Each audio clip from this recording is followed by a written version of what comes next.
Shisha, shisha. I thought Ibn Battuta lived before tobacco came from America. Sure, yes. Before they come from America. So do you think it really is Ibn Battuta? Really. Really? I don't know, I'm not sure.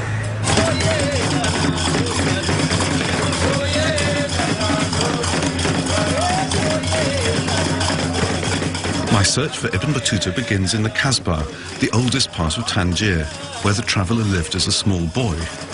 Even then it was a restless place to grow up, a meeting place of cultural currents from around the world. Several of these currents cross in Gnawa music, a mystical blend of Islamic religious songs and African and Berber rhythms, which dates back over half a millennium.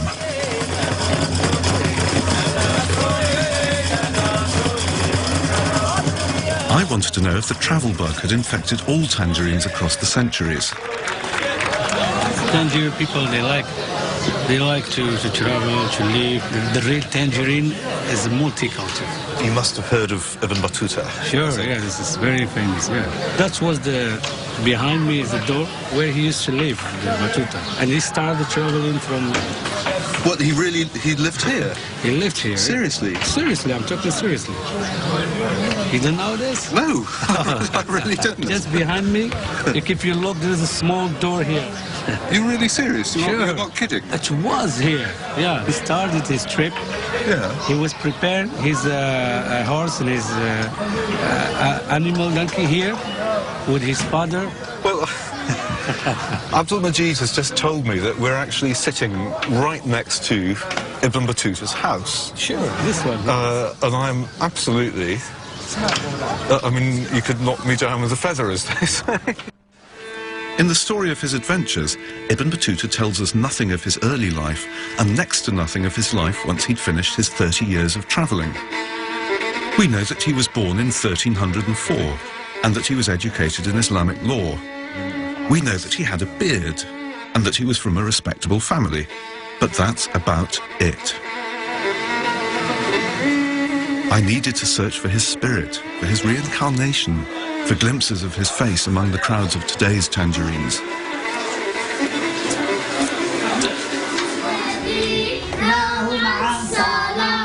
But where to start? At the beginning, of course, with those first lessons on the Quran, the book that guides all Muslims through life. As a young boy in the 14th century, Ibn Battuta would have been taught in just the same way as these children, learning to recite the Quran by heart. Madrasas like this one are often seen in the West as breeding grounds for future Islamic extremists. But holy war was not on the curriculum here. Today's lesson was about how travel is an integral part of Islam. قواعد الإسلام شحال هما؟ خمسة. قواعد الإسلام شحال هما؟ قواعد الإسلام 5. أيوة. الشهادتان. أيوة الصلاة والصلاة والزكاة والصيام والحج على من استطاع. حسن جدا. The teacher has just asked them about the 5 pillars of Islam, and the last of these pillars is pilgrimage. Pilgrimage, of course, was the reason that Ibn Battuta left Tangier to go to Mecca. For these children, as for Ibn Battuta, the Hajj pilgrimage will be more than just a trip to Mecca. It's an opportunity to see the world. In Ibn Battuta's case, it was a gap year that would turn into 3 decades of travel.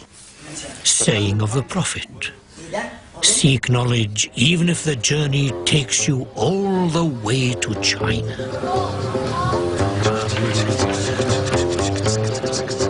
Islam itself began with a journey. Muhammad's migration from Mecca to Medina marks the year 0 in the Islamic calendar. Travel is in the very fabric of Islam.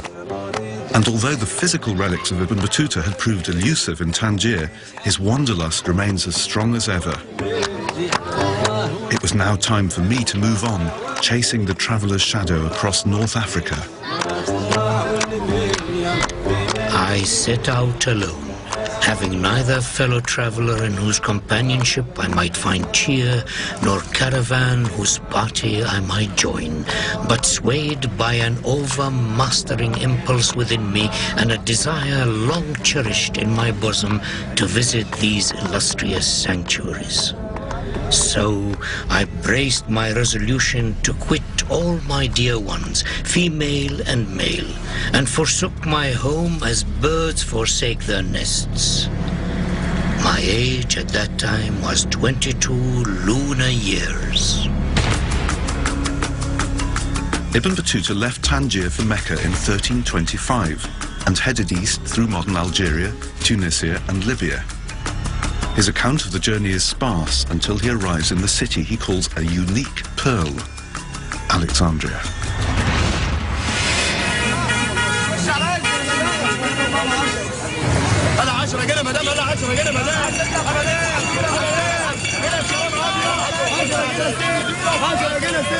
Exactly 680 years, 2 months and 28 days ago, Ibn Battuta came into Alexandria along this very same street.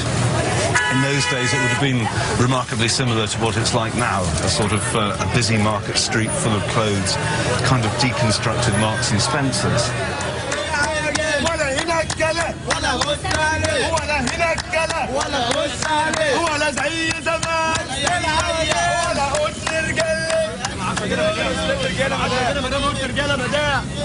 السلام عليكم.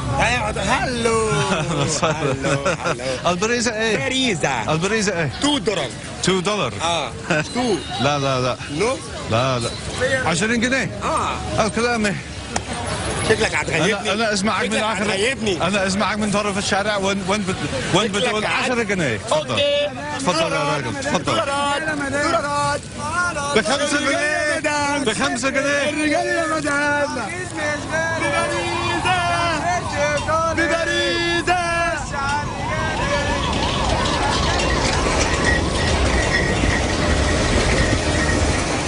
In the 14th century, Alexandria was buzzing with the trade of all the Mediterranean. For Ibn Battuta, a young man from the western fringe of the Muslim world, it must have made Tangier look provincial. May God protect Alexandria. She's a well-guarded frontier citadel and a friendly and hospitable region, remarkable in appearance and solid in her structure.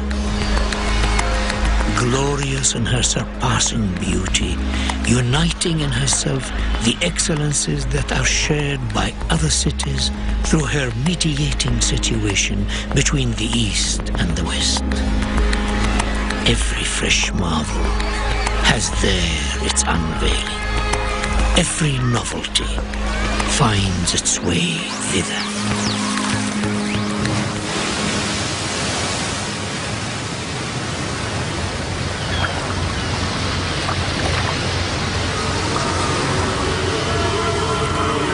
Ibn Battuta absolutely raved about Alexandria in some of his most high-flown prose. He said Alexandria has all you could wish for in the way of embellishment and embattlement. He compared it to a secluded maiden arrayed in her bridal finery. And he said Alexandria is like a pearl glowing in opalescence. Of course, the city has changed a bit since 1326.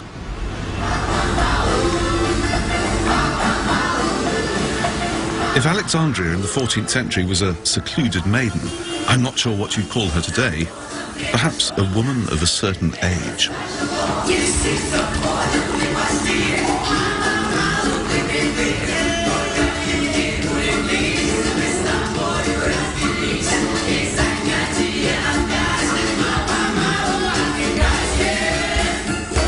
Ibn Battuta had a way with the ladies.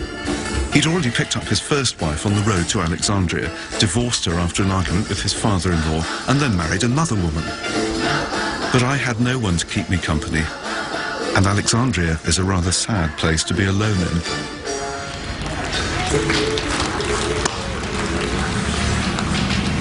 There's a certain mix of the surreal and the melancholy. Wonderful key change in that last one. Ibn Battuta didn't rest for long. He soon took to the road again and headed for an obscure village in the Nile Delta, 30 miles from Alexandria, where he was to have an experience that would change his life forever.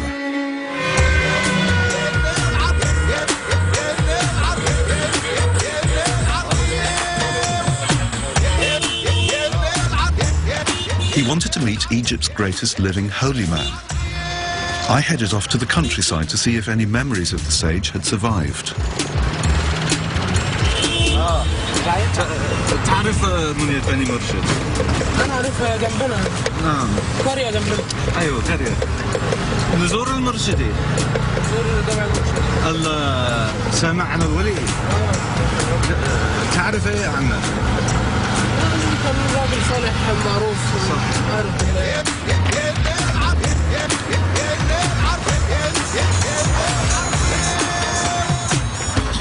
ما يستحملوش.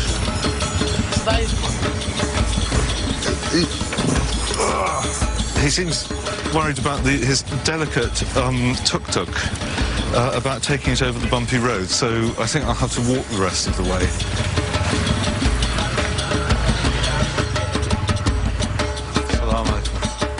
I was rescued by a man with a donkey. Ibn Battutah came here to Muniat Beni Murshid to see Al-Murshidi, greatest living saint in Egypt. Hey, slow up a bit. Slow up a bit. Greatest living saint in Egypt at the time. And he was supposed to have powers of being able to foretell the future given him by God.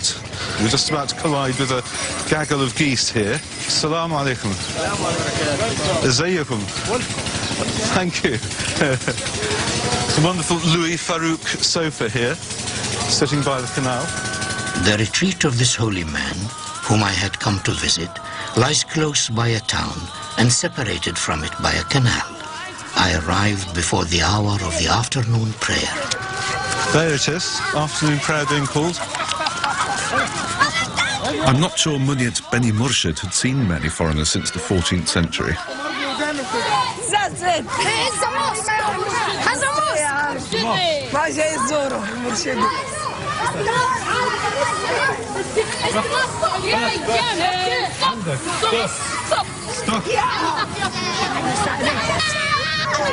Our cameraman kept the children entertained while I tried to track down the imam of the mosque.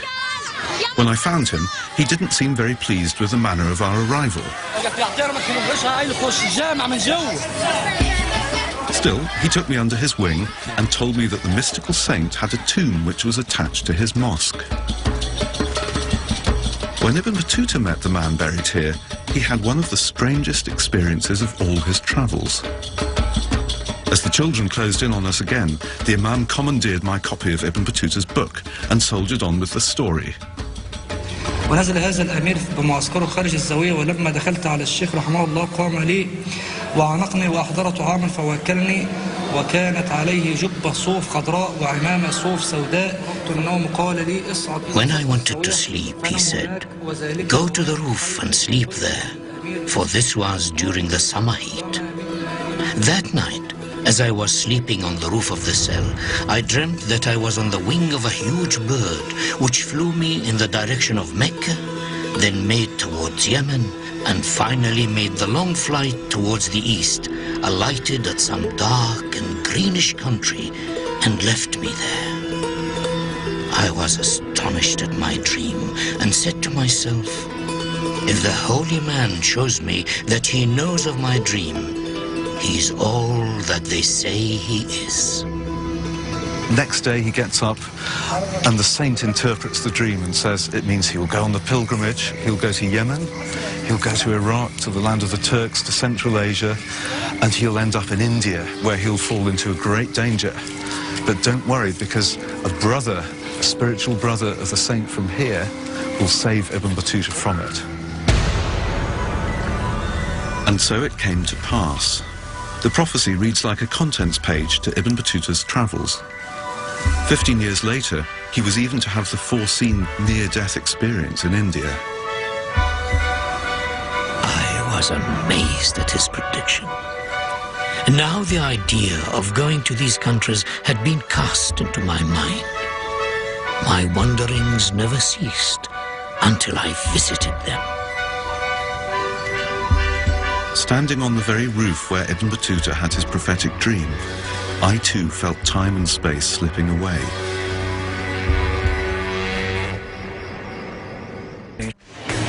Ibn Battutah seemed to be in no hurry to get to Mecca. The backpacker in him was beginning to enjoy getting sidetracked. Instead of taking the most direct pilgrim route through the Sinai Desert, he turned south. He was heading up the Nile to the most populous city in the Muslim world and the center of Islamic civilization and culture, to Cairo.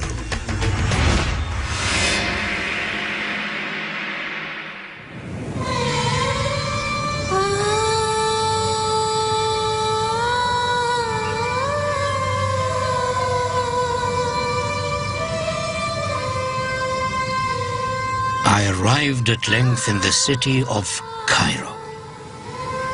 Mother of cities and seat of Pharaoh the tyrant, mistress of broad provinces and fruitful lands, boundless in multitude of buildings, peerless in beauty and splendor, the meeting place of comer and goer, the stopping place of feeble and strong. Therein is what you will of learned and simple, grave and gay, prudent and foolish, base and noble, of high estate and low estate, unknown and famous. She surges as the waves of the sea with her throngs of folk, and can scarce contain them for all the capacity of her situation and sustaining power.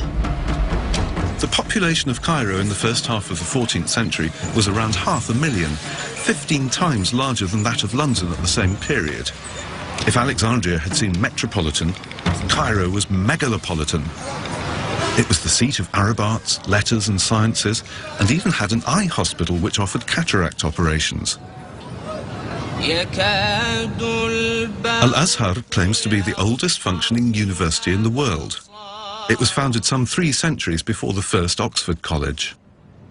In the 14th century, it was home to the greatest concentration of scholars and jurists in the Arabic-speaking world. Ibn Battutah took every opportunity to study at the feet of eminent Islamic professors, brushing up his Quranic recitation.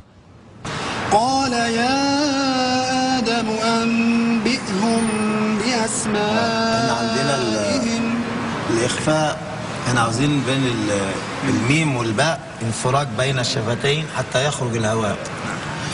وآمنوا بما أنزلت مصدقا لما معكم ولا تكونوا أول كافر به ولا تلبسوا الحق بالباطل. The university retains its magnetic preeminence to this day. Students come from all over the world to study here. من أسباب السفر أن الواحد يصل إلى فهم الخالق بمشاهدة المخلوق أو الخلق. مخلوقات حتى المخلوقات لا نستطيع نحصر معرفتها بس حتى نعرف أسرار الكون. الخالق لن نصل له مهما بلغنا من العلم. This is what I love about travel, the incongruous encounters you have along the way. Here I was, a travel writer and a Christian, talking theology with a group of Muslim students in what's effectively the Vatican of Islam. I may have been an outsider, but I felt completely at home.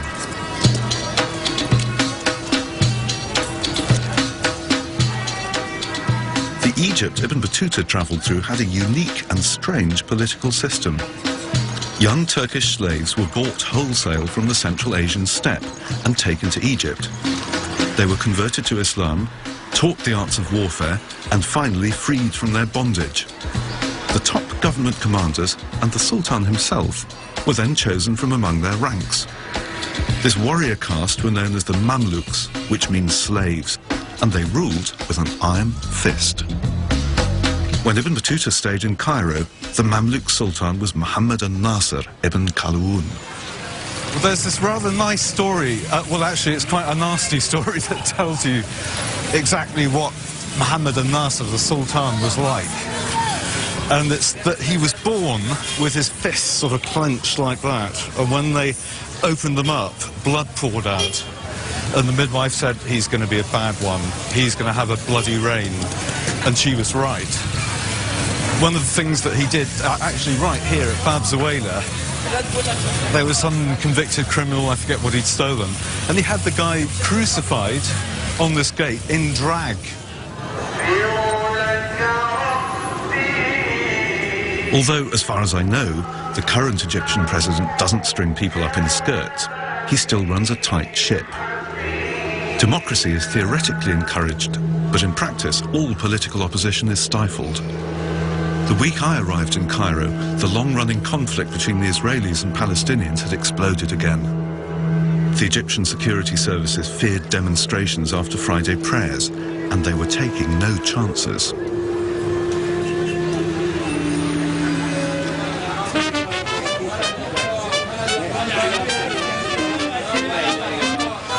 As long as you didn't fall foul of the Mamluk despots, 14th century Cairo was brimming with raucous and bawdy entertainments. The souks were packed with street storytellers, shadow plays, dancing camels, and even professional performing farters.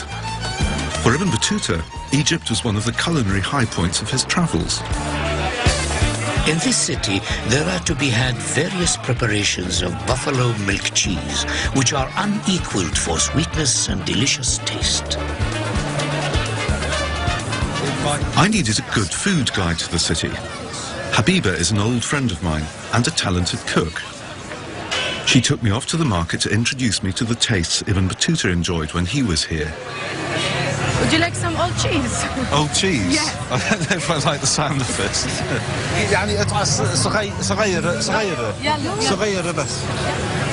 نص كيلو يا ست. It smells piquant, I think is the word.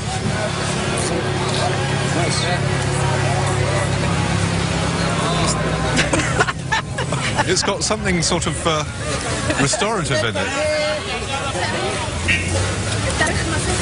It's kind of got a...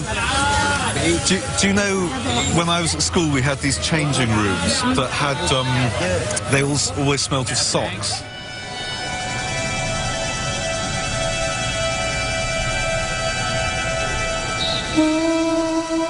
At Old Cairo, too, is the cemetery called Al-Karafa, a place of vast repute for blessed power.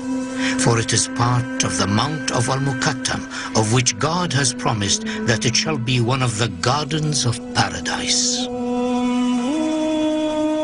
The so-called City of the Dead is supposed to be off-limits to foreigners.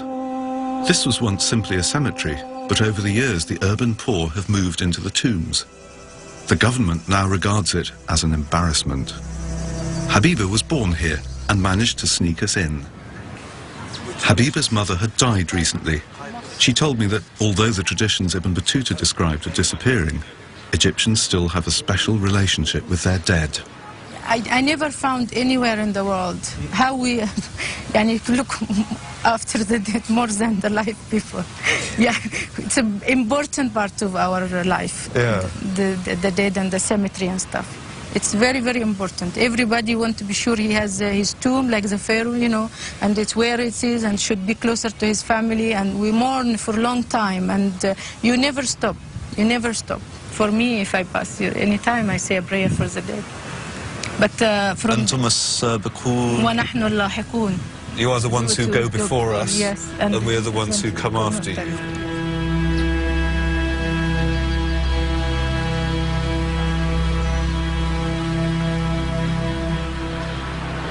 Hospitality to travellers is a religious duty in Islam. Ibn Battutah was a past master at taking advantage of the kindness of strangers.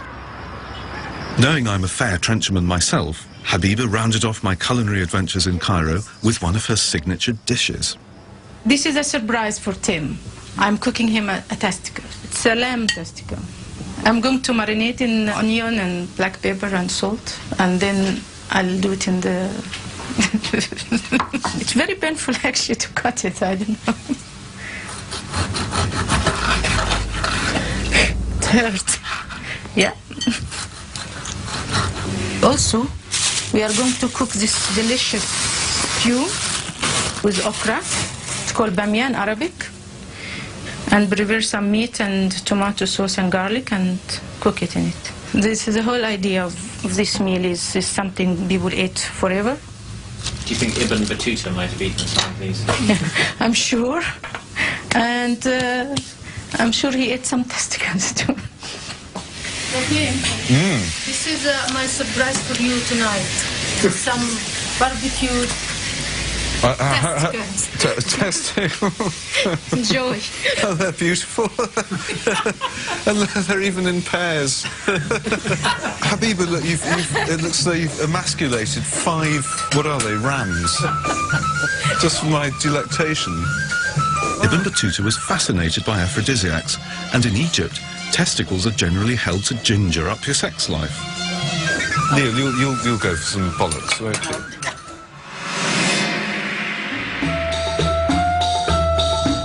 Next came my journey from Cairo by the route of Upper Egypt, with the object of crossing to the noble city of Mecca. From Cairo, Ibn Battuta headed south. Rather than wait for the season of the Hajj pilgrim caravan, he wanted to explore the towns and villages along the Nile. Once again, his wanderlust had got the better of him. He planned eventually to get to the Red Sea and sail to Arabia.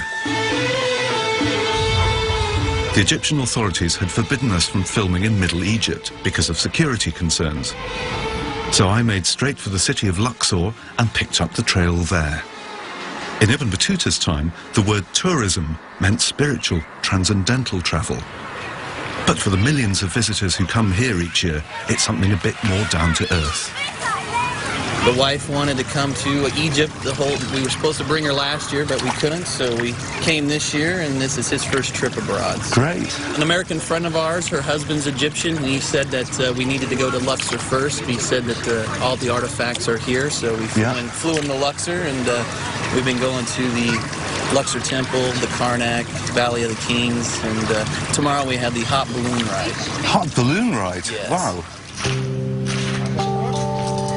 Pyramids, sphinxes and mummies barely get a mention in Ibn Battuta's travels. He showed a remarkable lack of interest in what's now the staple Egyptian tourist fare.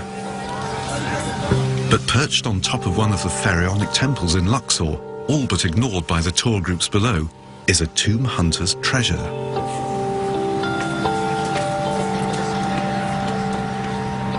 This is the resting place of a Muslim saint praised by Ibn Battuta for his piety and famed for never letting a year go by without performing the Hajj. Even today, devotees travel thousands of miles to pay their respects. One of the pilgrims assumed I was a Muslim and invited me into the mosque. What's your nationality? I'm British. England. Yes. Are you Muslim? Muslim? No, actually, I'm a Christian. I shouldn't. Yes, I shouldn't. But I'm always being mistaken for a Muslim. It comes from speaking Arabic. But the Imam and the pilgrim didn't want to convert me on the spot. Instead, they gave me a history of the site, which for them was an illustration of Islam's superiority. كان ترابي مردوم تراب يجي كده السلم يجي كده على الترابي كان يخش المصلين تخش من هذا المكان. So this was actually under these chairs. Chairs? Yeah, under معبد يهود. Under temple of Pharaoh. Tell you that the last Islam. I think I understood what he was saying. The gentleman says that this is a lovely metaphor for the way that religions have followed one another, and the last one and the seal of the religions is Islam. For many Muslims, tomb visiting is something to be done regularly, like changing the oil in a car. It ensures the smooth running of history. This old pilgrim was a veteran traveller and collector of Muslim saints. القرآن فسيحوا في الأرض هذا order from God. قال رسول الله صلى الله عليه وسلم اطلبوا العلم ولو من الصين. هذا دليل على ايه؟ على ان لازم تخرج لا تتقوقع في مكان واحد. صح. I have an idea that perhaps because God is impossible to understand, and we can only begin to understand him by travelling. Yeah. مخلوقاته دليل. السادة قالوا ايه؟ كون في روث بهايم او الغنم الفيسز بتاع الغنم. نعم. دليل على ان في غنم. صح. That's a beautiful analogy. I had found my transcendental tourist. It was time to get moving again.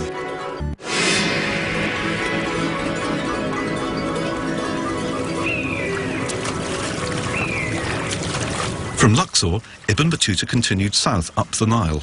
The Egyptian authorities judged this area to be safe for foreigners, so I hired a boat and set off in his wake.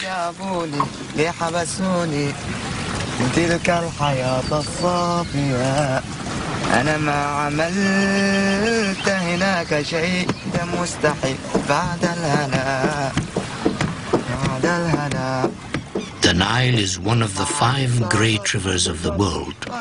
There is no other river on earth that people call a sea.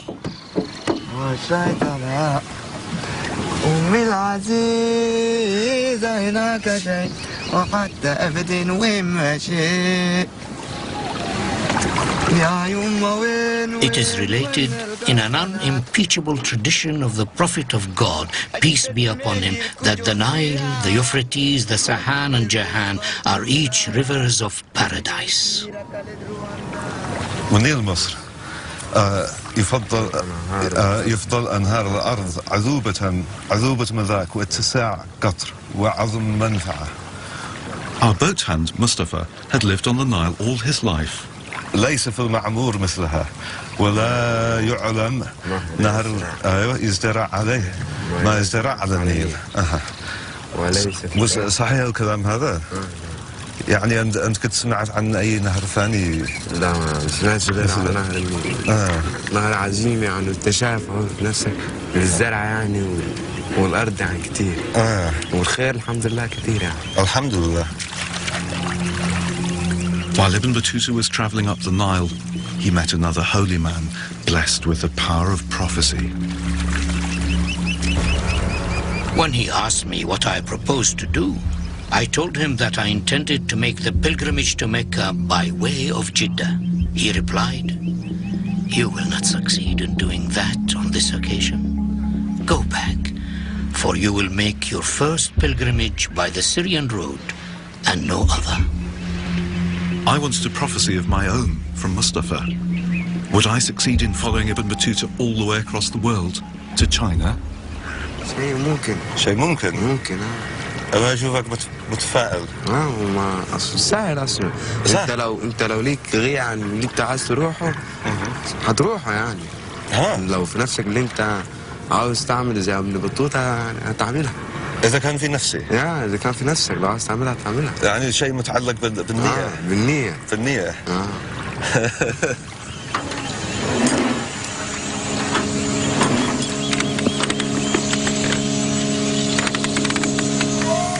It's been said that you can never step in the same river twice. But I felt that Ibn Battuta's Nile and mine were one and the same. That we were born by the same current, propelled by the same wind, and that he was only a swish of a robe ahead of me. But how would I get to his next destination, an insalubrious port on the Red Sea called Aydab? صباح الخير. تعرفوا عيذاب؟ نعرف حلايب. كم المسافة؟ حلايب. أيوة. آخر الدنيا.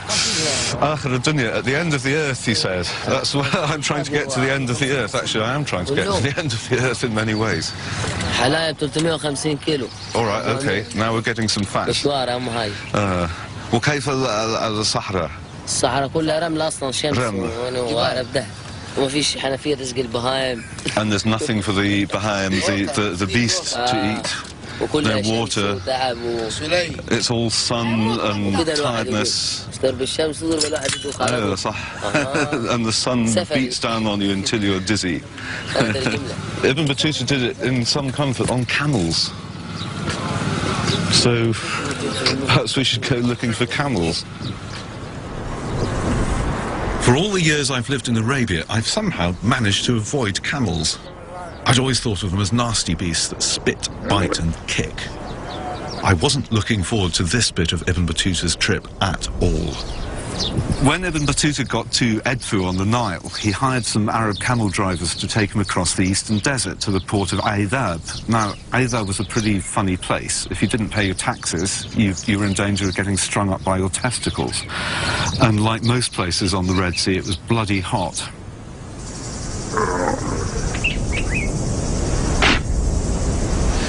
السلام عليكم. كيف حالك؟ أنت اسمك نميري؟ نميري. أنا اسمي تيم. يمكن توصلني إلى الحلايب الجمال. إن شاء الله. أنا ممكن أعملهم. أنت عامل لي التصاريح؟ وما فيش أي مشكلة؟ فيش أي مشكلة إن شاء الله. إن شاء الله. This is looking good. وخلال الفترة هذه ما طلعت فوق جمل أبدا. اركب فوق جمل. أنا هكون معك وأنت تركب. تمام. بسم الله.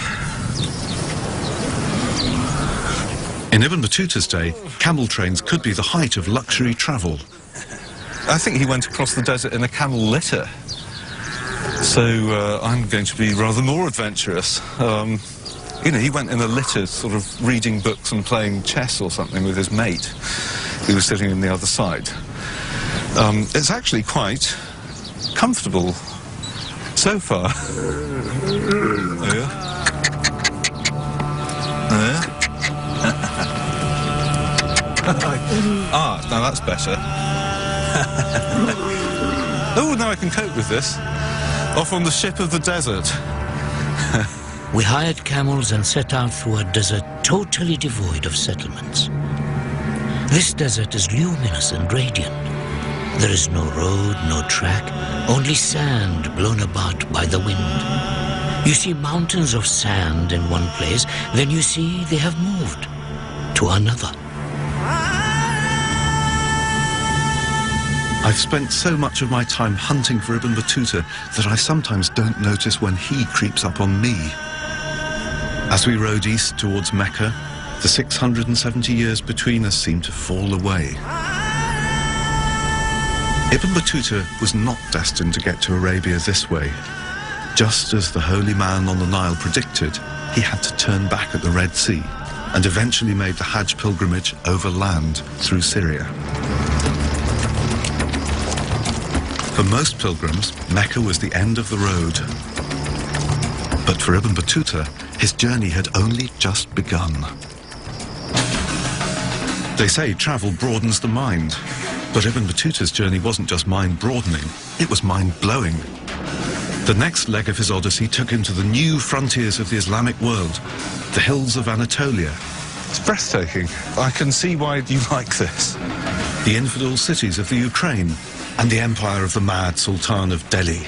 Probably the first time Ibn Battuta saw this, he was thinking, what a nutcase. On his travels, he encountered all that was weird, wonderful, and unexpected in the Muslim world. To follow in his footsteps will show that Islam comes in 1,000 different guises. The dancing dervishes of Turkey, the mystics and madmen of India, the magicians of the Maldives, the sages and sorcerers of China. All this lies just beyond the horizon.